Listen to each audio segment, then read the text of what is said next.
भारत की लोक कथाएं, हिमाचल प्रदेश की कहानियां, इच्छा की हड्डी।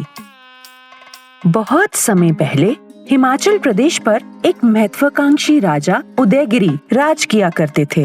वह अक्सर अपने राज्य को बढ़ाने के लिए अभियान चलाया करते थे।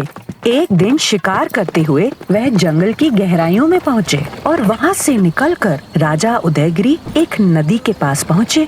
अपनी सेना की आने की प्रतीक्षा करते हुए राजा ने सोचा, थोड़ा पानी पी लिया जाए।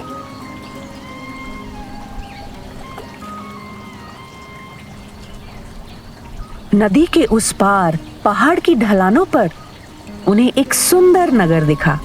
कितना शानदार नगर है।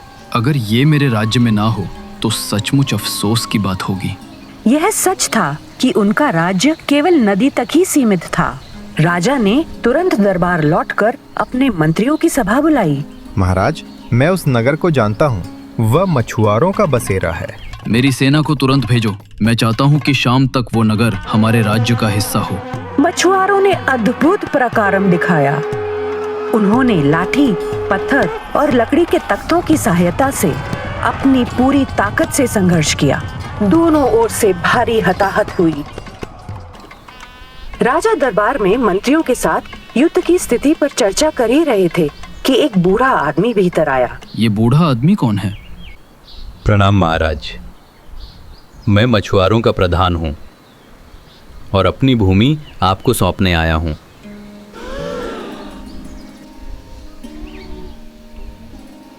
पर बदले में मुझे कुछ चाहिए। बताओ, तुम्हें क्या चाहिए?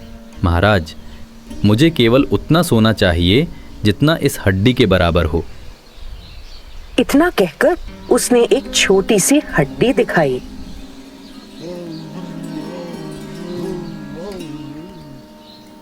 पर मैं तुम्हें इससे बहुत ज्यादा दे सकता हूँ। नहीं महाराज, मुझे तो बस इस हड्डी के वजन जितना सोना चाहिए। राजा ने उसकी मांग को मानते हुए हड्डी को तराजू पर रख दिया और सोने के सिक्के एक एक करके डाले जाने लगे। परंतु हड्डी हमेशा भारी ही रहती। खजाने के आधे सिक्के तराजू पर रखने के बाद भी हड्डी का पलड़ा भारी ही रहा। सारा दरबार आश्चर्य से देखता रहा। बूढ़े आदमी, ये क्या हो रहा है? तुम आखिर हो कौन? इस तरह तो मेरा सारा खजाना खाली हो जाएगा।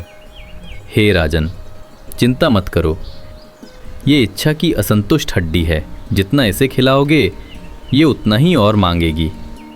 ठीक वैसे ही जैसे तुम्हारी विजय की लालसा, जो दोनों ओर रक्तपात का कारण बन रही है। यदि तुमने अपनी महत्वाकांक्षा को अभी नहीं रोका तो ये कभी संतुष्ट नहीं होगी। आप सही कह रहे हैं। अब मैं अपनी इच्छाओं को और बढ़ावा नहीं दूंगा। युद्ध रोक दिया जाए और ये सारा सोना मछुआरों के नगर को दिया जाए, उनके नुकसान की भरपाई के लिए। राजा ने बूढ़े आदमी को झुककर प्रणाम किया और जैसे ही उन्होंने ऊपर देखा, बूढ़ा आदमी गायब हो चुका था। जैसा कि बुद्ध ने कहा है, इच्छा का अंत ही दुख का अंत है।